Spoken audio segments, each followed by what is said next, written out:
Welcome again, everyone, to my talk, CDC Stream Processing with Apache Flink. There will be some overlap with the presentation before, but I basically split the presentation into three parts. So people that have never heard of Flink before will get some introduction to Flink. Then I will also introduce you to Flink SQL, so Flink SQL. And then I will dive really deep into the engine, because I believe only if you also have seen the engine from the inside, you know how powerful it actually is. So quickly also about me. So I have basically two parts in my CV, an open source part and a career part. Open source wise, I am a long time committer of Apache Flink. I joined the project before it actually became part of the Apache Software Foundation. I'm a PMC member, also among the top contributors. Suddenly, I don't know what I did. Also a top 1 contributor according to editions. Maybe I did a couple of refactorings there. And I'm among the core architects of Flink SQL. Career-wise, I was part of a startup called Data Artisans, which got acquired by Alibaba later. Then it got renamed to Ververica. Last year, we founded Immerok to make Flink ready for the cloud-native era. And Immerok got acquired by Confluent early this year. So let's get started. What is Apache Flink? In general, before we really start talking about Apache Flink, I think we should start talking about stream processing in general. Because regardless which vendor or which software you look at, you always have similar problems to solve, because stream processing is sometimes a bit more complex than batch processing. In batch processing, you're starting the job, it runs for some time, and then it ends. In stream processing, usually you have to deal with certain building blocks that are required to create pipelines. And on this slide, you can see the 4 building blocks that I have identified. So first of all, we need streams, right? So we want to deal with streams. You want to create a pipeline out of it. You maybe want to distribute streams so that you can scale out. Maybe you have complex logic that takes a lot of time, so you want to distribute the work across a cluster. You want to join streams from time to time. Sometimes there is a main stream and a side stream, so you want to maybe enrich the main stream with data from the side stream. Sometimes you want to have a dynamic rule engine or something like that. So maybe you have a main stream and a control stream, and through the control stream you might want to stream parameters in there or an entire machine learning model. And of course, if there is a bug in your logic, sometimes you also want to replay the stream to also process historical data. Another building block is time. When we talk about time, on one side, we want to make progress, but on the other side, sometimes you need to wait for something, but you don't want to wait endlessly, so you might also want to time out at some point. When we want to wait, then there is also some synchronization involved, because maybe the streams are progressing in different speed. But again, sometimes you just want to fast forward, process historical data, so time should also work when you fast forward and also when you replay. One of the big strengths that Flink has regards to state. You will see that in a second. So state is a very important building block when you want to store something. So that can be a machine learning model, that can be a record for which you wait for the second record to join it. Maybe you want to buffer data until some end transaction event comes in. Maybe you want to cache some data in state because you don't want to query the database all the time, because that would increase the latency. At some point, you might grow state up to the orders of terabytes. And at some point, also due to GDPR restrictions or so, you also want to expire state. And whenever there is state involved, the question arises, how do we deal with fault tolerance? How can we create snapshots of my state? So you need some backup functionality. You need versioning. Maybe to a durable storage. You might want to fork your state so that you can play around with it in a staging environment, or you do some A/B testing of new logic. And again, you want to time travel maybe and also want to restore snapshots if that is necessary. And the question often comes up like, okay, so Flink supports all of these building blocks, but what makes Flink so unique? And like I always try to explain it with this diagram here. So whenever you develop a Flink pipeline, basically it's the same as if you would draw some diagram, some deck on a whiteboard. So first you declare some sources, some operations like a normalization step, a filter step, a join step, and a sync. Flink under the hood will take care of the parallelism for you. So you never have to deal with parallelism in the API itself. Usually you just define the pipeline declaratively and then Flink will scale out with multiple subtasks. It will take care of the serialization and you never have to deal with threading or with network serialization and stuff like that.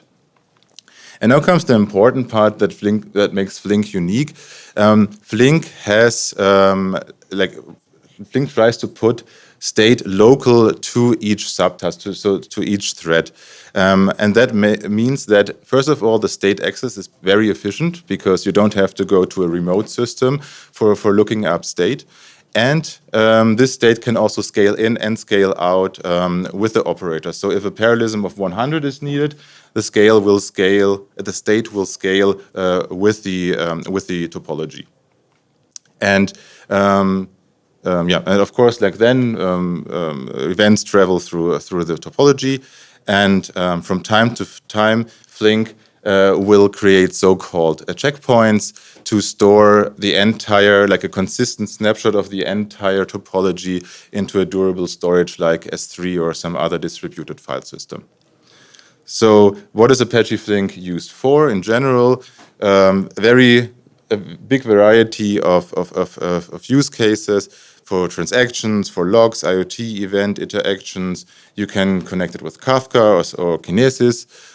You can also read from files. You can read from databases and also like use case-wise analytics, data integration, ETL use cases, and also event-driven applications are possible because you don't need to only store some values in state. You can also put a state machine into state. So that allows you to have more event-driven applications implemented in Flink. And I heard even some people created social networks with Apache Flink and doing all the heavy lifting of counting the events, the comments, the likes, and whatever.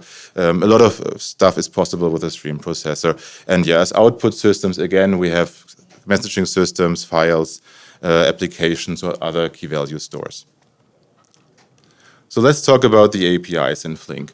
So under the hood, there is a dedicated data flow runtime. This is the foundation for all upper layers in Apache Flink.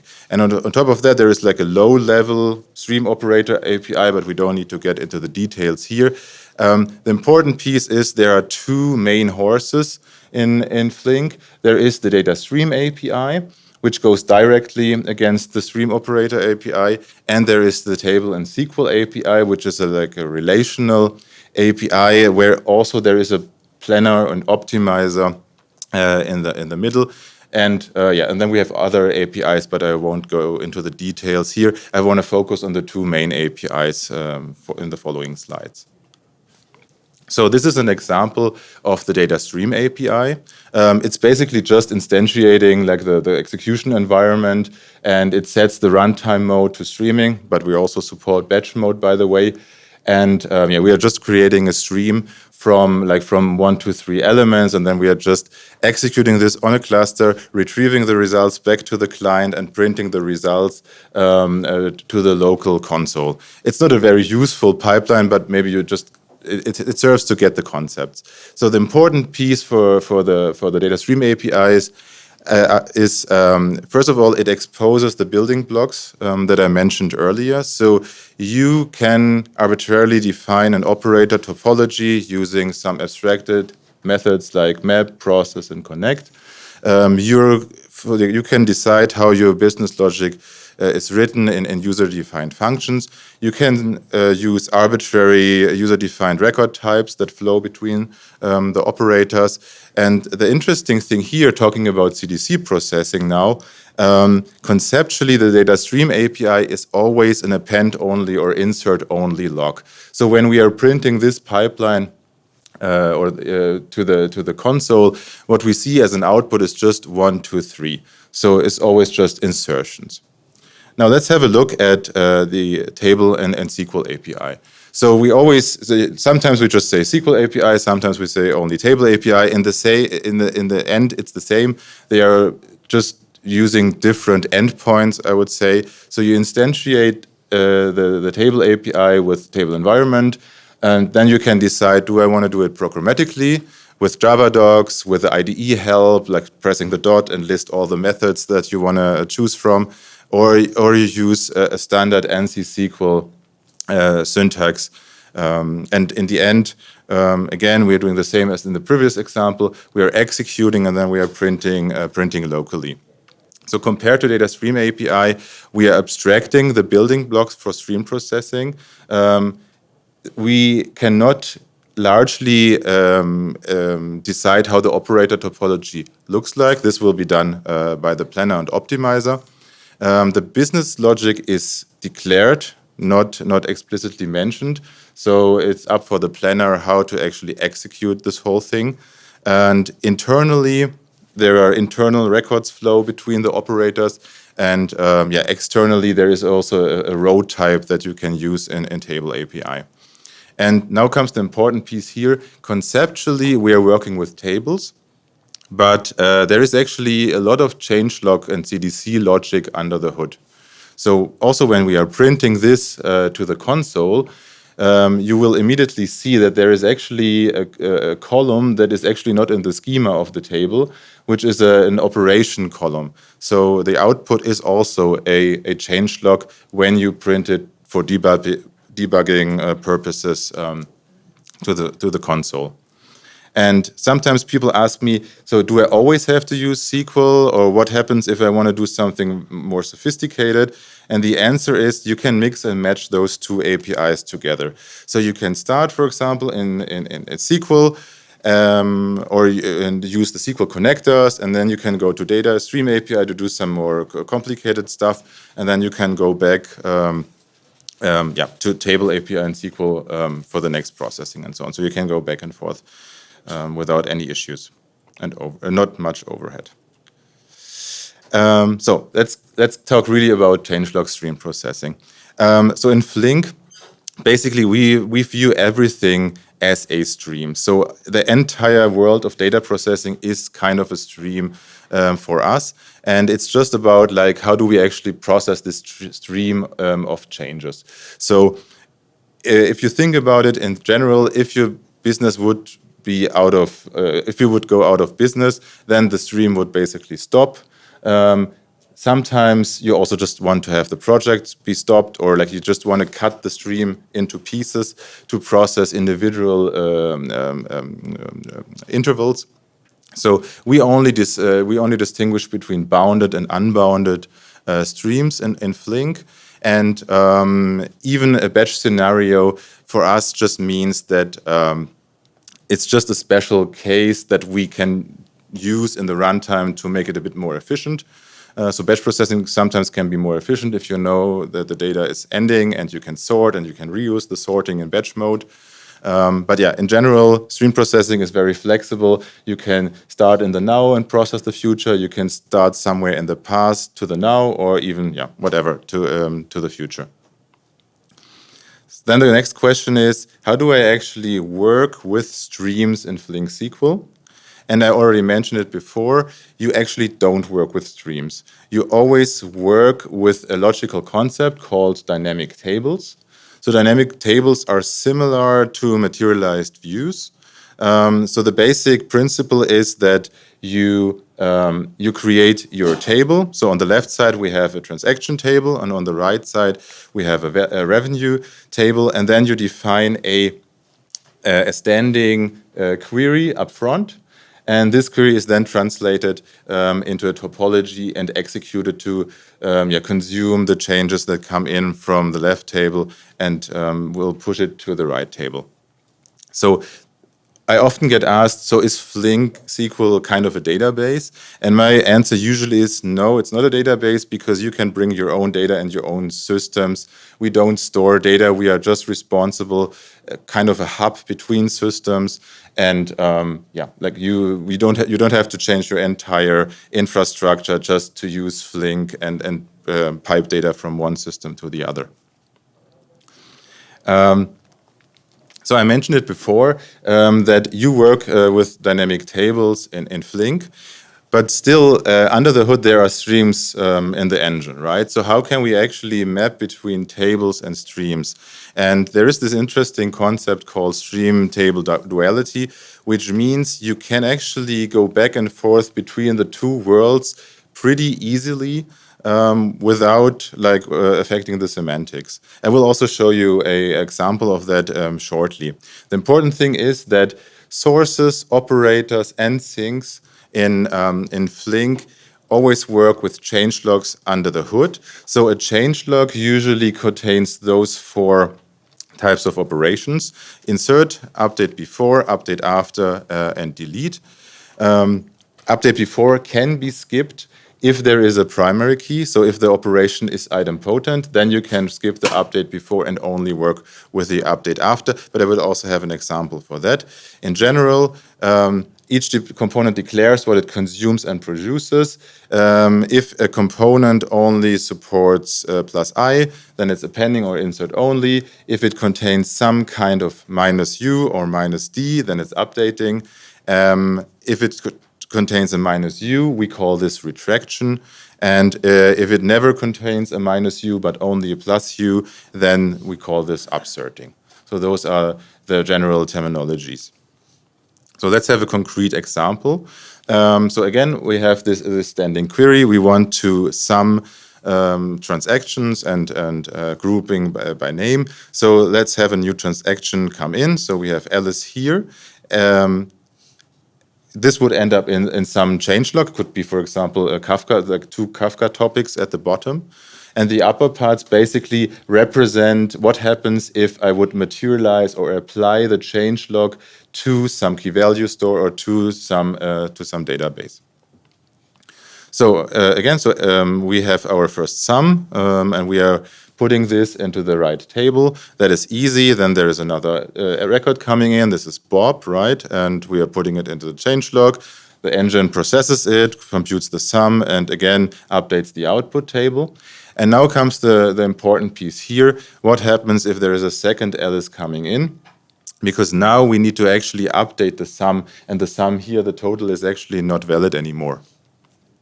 So what happens is that the engine will actually emit a deletion, update before, to delete the old record, and then it will emit an update to insert the new record. Here we go. And yeah, as you can see, at the end, it's the same result. And yeah, and then if you want to save some traffic and you can actually define a primary key on the sink, then you can even can save 50% of the traffic in the downstream system by just omitting the update before. So we have a couple of connectors in Flink. So here is just like an example for some source connectors that are built in, or like that Flink provides. And each of those connectors have different changelog modes. So for example, if you just scan through a file in file system, for example, in S3, this will always create just insertions. Same for Kafka. Regular Kafka is just an insert-only log. But like Confluent at some point also added like the concept of upsert Kafka. So upsert Kafka is a special connector and emits those kind of changes here. And then there is also JDBC. By default in Flink, JDBC is also just a scan of the table once. So this also just produces insert-only changes. And yeah, if you want to connect to the database via CDC, connector, then this is possible, for example, with a Kafka connector, but in a Debezium JSON format. That would be the maximum that you can do. And then you have all kinds of changes coming into the engine. And again, the optimizer tracks the mode, the primary keys through the pipeline, and then the thing also declares what it can actually digest. So one more time, why do we actually need this distinction between retract stream and upsert stream?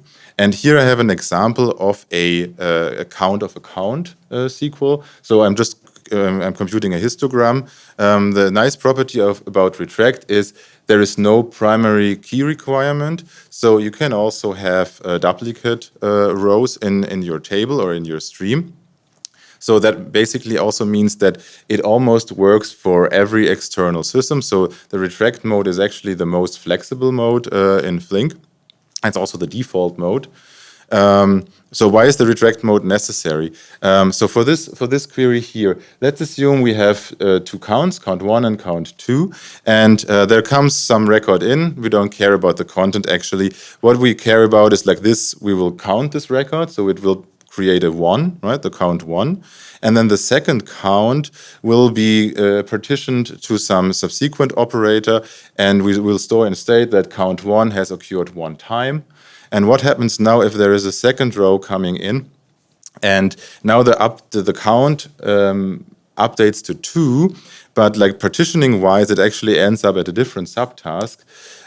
So we have in one state we have 1 maps to 1, and the other one 2 maps to 1. So we need to delete the other record in the other subtask, and that's why retraction is so important. And upsert is just an optimization, and sometimes it's not even possible to use upserts, and then we need to use retractions. You can also see this when you work with Flink SQL, for example, in our SQL client. And I want to give you some insights into how you interpret the output of an explain statement.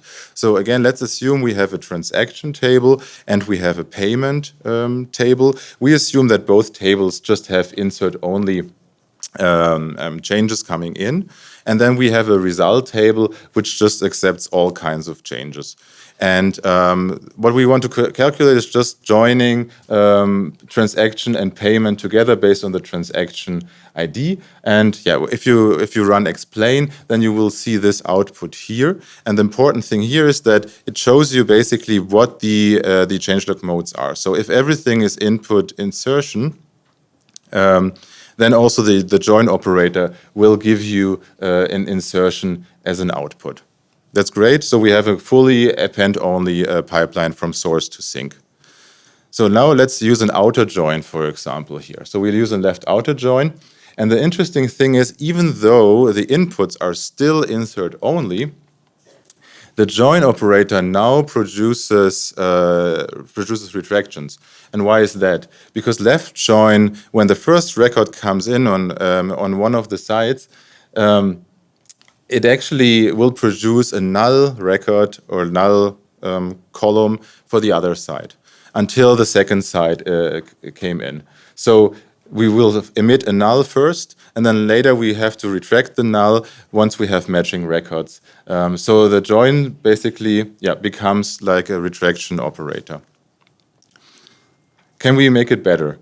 Yes, we can. So for example, you can define primary keys on transaction and result and payment.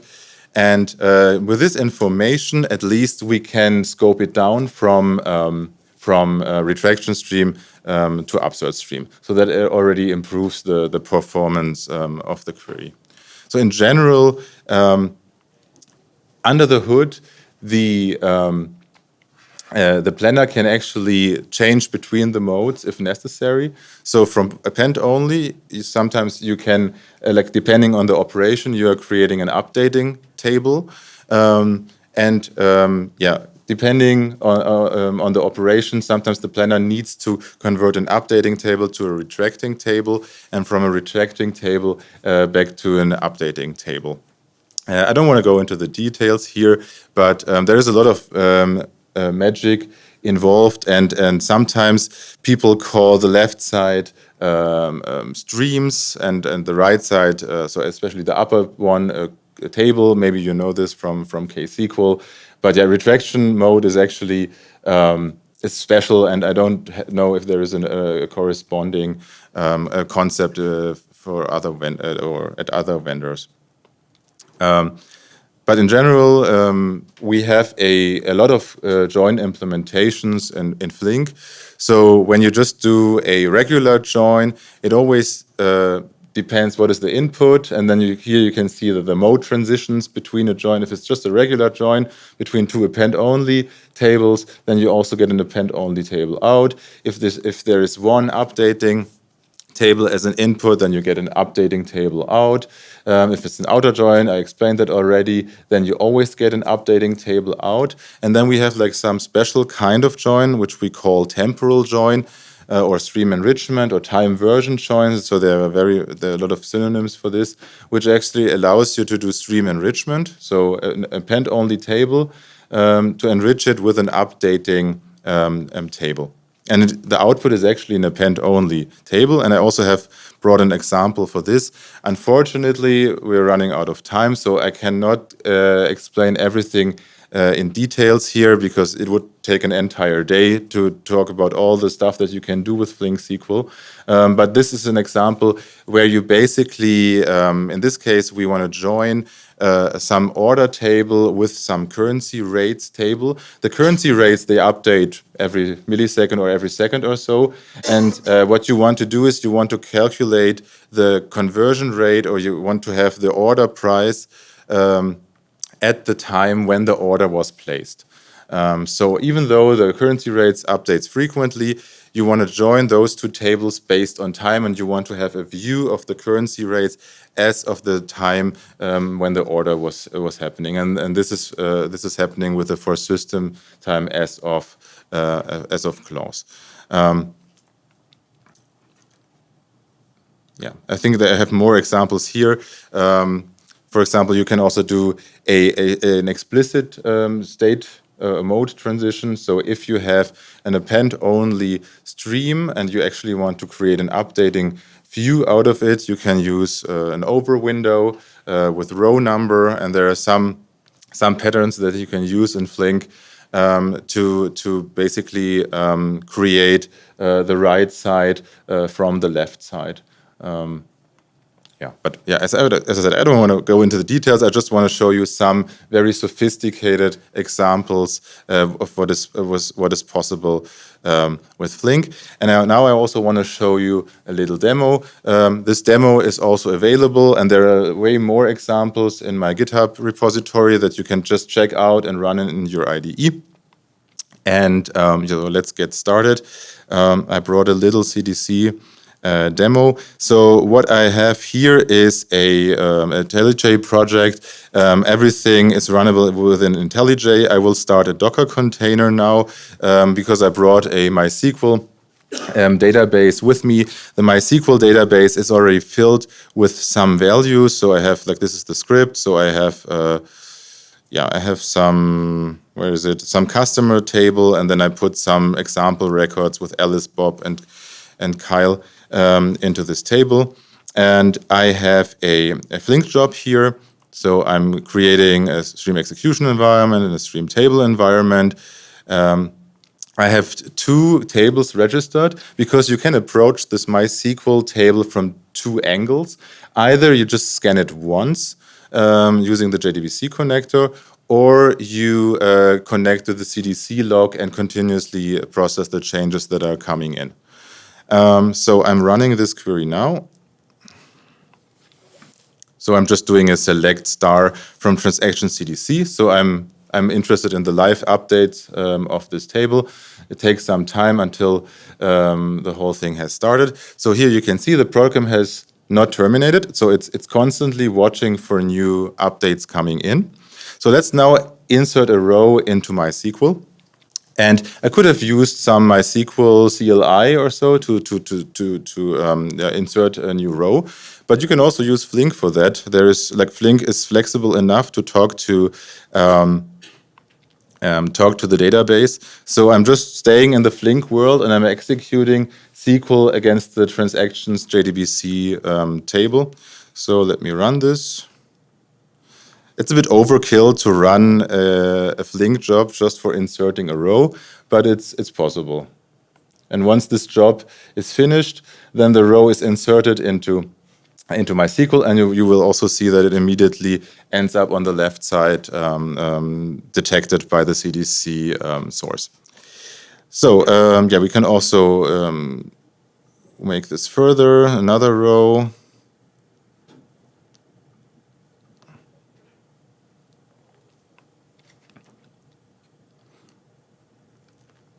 So that was the CDC log. And I just wanted to show you also how, for example, you can make it more complicated. So what about if we want to read still from the transaction a CDC log, but now we actually want to enrich our transactions with information from the customer table. And we are making this based on processing time, so which means we are basically performing real-time lookups into the MySQL table using the JDBC connector to perform stream enrichment. So I can also run this real quick.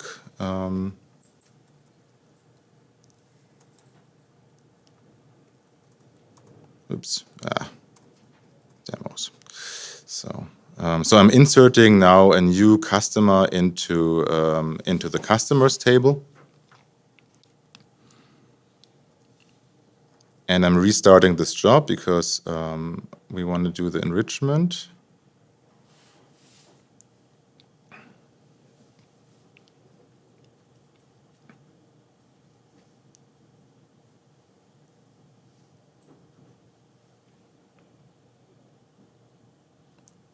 And as you can see, so if I now now I have joined those two records together. So Kyle, let me check it one more time.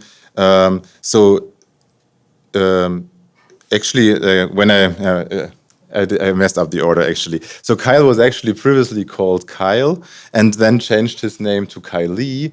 And when you run this, you would actually see on the left side that like the table will show you both Kyle and Kylie, because based on the time when the transaction was happening, Kylie was still called Kyle.